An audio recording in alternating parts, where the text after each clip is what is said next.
The report does go into some sort of practical solutions, but the idea is that the apprenticeships, for example, is a very long way to answering the need of skills that are required in business.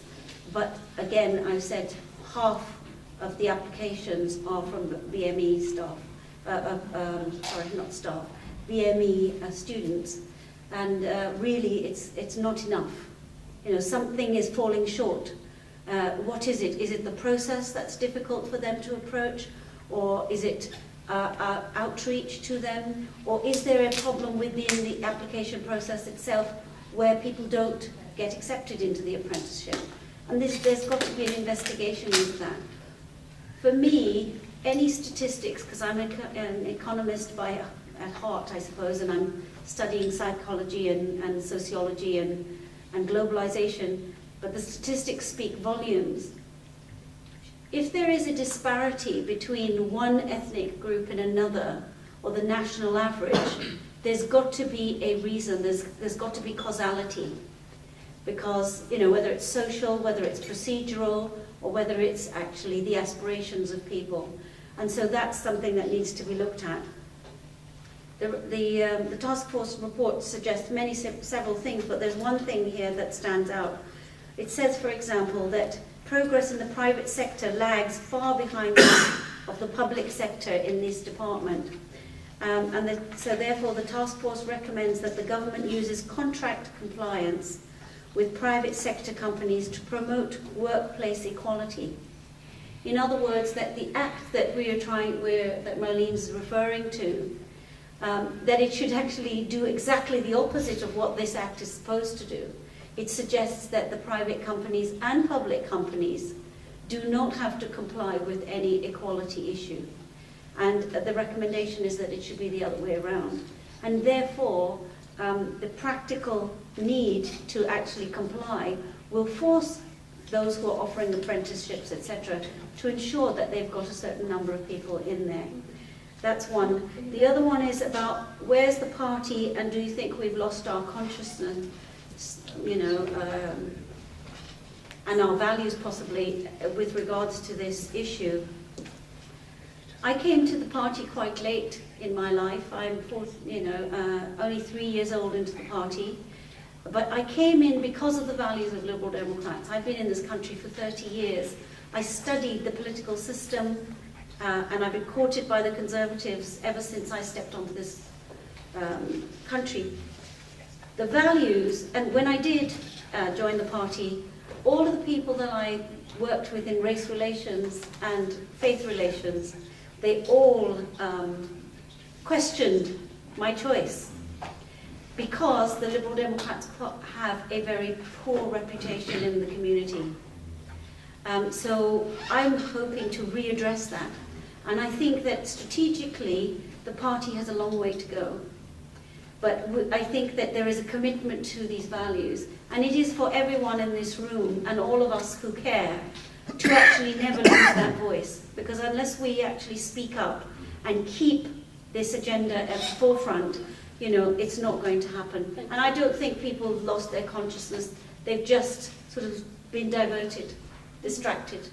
The party, some 20 years ago, Liberals then, battled hard, obviously, the work they did abroad for apartheid in South Africa, showed what a lot of the mood music was at that time. However, it's not just about fighting on race, as the gentleman just said.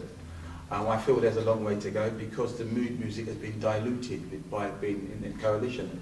And it seems that the party in itself has lost its way, or the communication of some of the policies is being misconstrued by being part of the coalition. A coalition is the Conservatives and Liberal Democrats in government as one, taking the country forward. And you still have your identity, and until you have your own identity, going forward, because I've been said the same thing, what are you doing with the Liberals?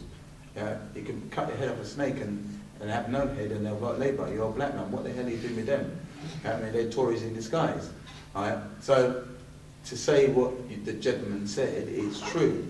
There is a long, long way to go, and 3 years, Nick said in Bournemouth with Trevor Phillips, and his words were this: if we haven't got anybody by the time of election time running for as a candidate for office of a winnable seat, then we've got problems. That is what was said. It happened, nothing happened, and here we are. So the work that's being done, I applaud it. But as I said earlier when I started speaking, although we're looking out, let's also look in to see our own happened. That means, because that is where the problem is. Now, when you go to, I've been to a conference before, I think it was Liverpool, and you're walking around in groups of 4 or 5, because there's only a few of us, so we tend to stick together. And first thing they say, oh, they must be from Camberwell and Peckham. Which they're right. You know what I mean? But that is what they say, right? But you do get it. I have it when you get to here and the security gives you the once over, like, what the hell are you doing here? And okay, can I check this? Can I check it? It happens. But the party's got a long way to go. Let's cut let's get serious. It has got a long way to go, right? And at the end of the day, it should start from the top. And if the Deputy Prime Minister is going to endorse the work of the task force, then that should be what the party needs to go forward. Now, at the end of the day, we can not just look at, in all of this, race. Equality is equality, disability, and so on and so forth, women, because that's what I said, ethnic minorities, BME people, and women. As I said earlier, anonymous marking, the ceiling goes up, the marks go up. But at the end of the day, as a party, there's a lot of work to be done. Now, you mentioned about apprenticeships, and it was just said about public bodies and private bodies. But hang on a minute. We're part of a coalition. We're the good cop. They're the bad cop. Right?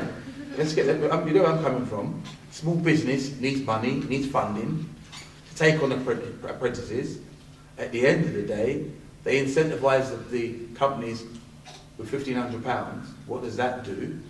Now, then you talk about people getting onto the apprentices. I sit on the AELP board, and I represent all providers in the UK under 5,000 learners per organisation. And Mr. Hunt would know this. About maybe 14 months ago, I sat at a board meeting, and I'll name them, with Jeff Russell, the Chief Executive of the Skills Funded Agency, David Wade, Chief Executive of NAS, and one other, Verity Bullner, and a PA, and 4 of us. Our Chief Executive Graham Hoyle, Martin Dunsford, the Chairman. We sat there, and we were sitting there planning the implementation of apprentices at predominantly funded at level 3. So you can be in your company, but it'll be funded at level 3. So level 1, 2, remember, we're talking about people where the education system has failed them. So they're coming out of school, college, they're at level 1, if not at level 1, and then the apprentices are starting at level 3. Well, I said in that meeting, in that room, I'm really sorry, out of the 6 or 7 of us in here, there's 2 odd people in here. Me, who's the ethnic, and Priya, the Asian lady, who's the PA, taking the minutes. And I said that I wouldn't sign up to unless we had prior learning, pre-learning, learner improvement that gets someone from leaving school or college that has failed them onto an apprenticeship program. It took 9 weeks. I got an email back saying, right, we're going to have prior learning, we're going to start apprenticeships at level 2. So if you bang on hard enough, it does happen. So that is the problem. And you come into, the Prime Minister has stated, and the Chancellor says, that it's the small businesses that is a driver, the engine room of UK PLC. Well, hang on a minute. If we're not funding the businesses right, they can't get capital. I mean, they might have business and sound business ideas, but how are they going to take on the people and take on the apprentices? So those are the things that we have to look at, and I get what you're saying. Okay. I don't actually think that as a party, we really do consider diversity groups anymore. I think we play very good lip sync, and we talk a good talk. Women are all right, but the rest of them. Well, no, hang on a second. But we have done a lot for women, I think, in the party. Well, I mean, Not for ethnic minorities. Well, where are they? well, Where's the women? well, where are the women in Where our are they? senior leadership? I think Where they are. are the What women? else does Coming diversity, Run off. diversity engagement group do? Coming up is excellent, but actually, Stays together coming up.